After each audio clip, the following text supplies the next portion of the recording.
ನಮಸ್ತೆ ಸ್ನೇಹಿತರೆ, ಎಲ್ಲರಿಗೂ ಕೂಡ ಮತ್ತೊಮ್ಮೆ ನಿಮ್ಮ ಯೂಟ್ಯೂಬ್ ಚಾನಲ್ಗೆ ಸ್ವಾಗತ. ಹಾಗೆ ಯಾರು ನಿಮ್ಮ ಚಾನಲ್ಗೆ ಸಬ್ಸ್ಕ್ರೈಬ್ ಮಾಡಿಲ್ಲ ಸಬ್ಸ್ಕ್ರೈಬ್ ಮಾಡಿ ಅಂತ ಹೇಳ್ತಾ, KPSC ಅವರಿಗೂ ಕಡೆಗೂ ಕೂಡ ಒಂದು ಶುಭ ಮುಹೂರ್ತ ಕೂಡಿ ಬಂತು ಅಂತ ಅನಿಸುತ್ತೆ.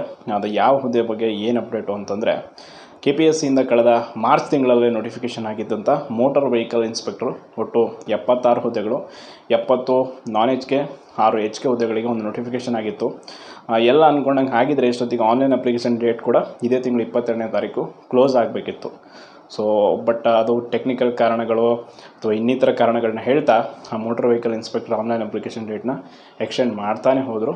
ಬಟ್ ಫೈನಲಿ ಇವತ್ತು KPSCಯ ಒಂದು ಕಾರ್ಯದರ್ಶಿಯಾದಂಥ ರಾಕೇಶ್ ಕುಮಾರ್ ಸರ್ ಅವರು ಒಂದು ಅಧಿಕೃತವಾದ ಪ್ರಕಟಣೆಯನ್ನು ಹೊರಡಿಸೋ ಮೂಲಕ ಮೋಟಾರ್ ವೆಹಿಕಲ್ ಇನ್ಸ್ಪೆಕ್ಟರ್ ಹುದ್ದೆಯ ಒಂದು ಆನ್ಲೈನ್ ಅಪ್ಲಿಕೇಶನ್ಗಳು ಇವತ್ತಿಂದ ಶುರುವಾಗುತ್ತೆ.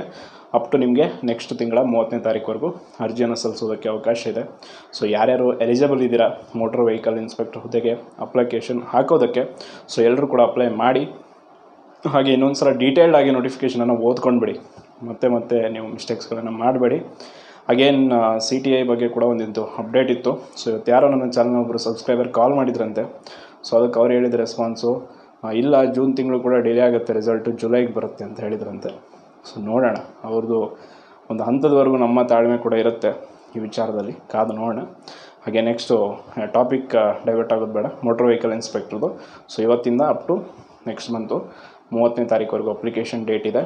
ಆ್ಯಂಡ್ ಅದರ ಜೊತೆ ಈ ಒಂದು ಅಪ್ಲಿಕೇಶನ್ ಹಾಕೋದಕ್ಕೆ ಒಂದಿಷ್ಟು DL ಹಾಕುವಾಗ ಟೆಕ್ನಿಕಲ್ ಪ್ರಾಬ್ಲಮ್ ಆಗ್ತಿತ್ತು ಈ ಹಿಂದಿನ ಒಂದಿಷ್ಟು ಟೈಮಲ್ಲಿ. ಅದಕ್ಕೆ ಮತ್ತೆ ಎಕ್ಸ್ಟೆಂಡ್ ಮಾಡ್ತಾ ಹೋಗಿದ್ದರು. ಬಟ್ ಫೈನಲಿ ಇವತ್ತು ಅಪ್ಲಿಕೇಶನ್ ಓಪನ್ ಆಗಿದೆ.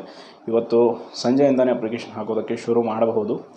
ಇದರ ಬಗ್ಗೆ ನಿಮಗೆ ಹೆಚ್ಚಿನ ಅಪ್ಡೇಟ್ಸನ್ನು ನಾನು ಕೊಟ್ಟಿದ್ದೀನಿ. ಆ್ಯಂಡ್ ಇನ್ನೂ ಹೆಚ್ಚಿನ ಏನಾದರೂ ಅಪ್ಡೇಟ್ ಬೇಕು ಅಂದಿದ್ದರೆ ದಯವಿಟ್ಟು KPSC ವೆಬ್ಸೈಟ್ಗೆ ಹೋಗಿ ನೋಟಿಫಿಕೇಷನನ್ನು ಪೂರ್ತಿಯಾಗಿ ಓದಿ. ಮೋಟಾರ್ ವೆಹಿಕಲ್ ಇನ್ಸ್ಪೆಕ್ಟರ್ ಆಸ್ಪಿರೆಂಟ್ಸ್ಗಳು ತುಂಬ ಜನ ಕೇಳ್ತಾ ಇದ್ರಿ ಕಮೆಂಟಲ್ಲಿ, ಯಾವಾಗ ಸ್ಟಾರ್ಟ್ ಆಗುತ್ತೆ ಮತ್ತೆ ಅಪ್ಲಿಕೇಶನ್ ಅಂತ.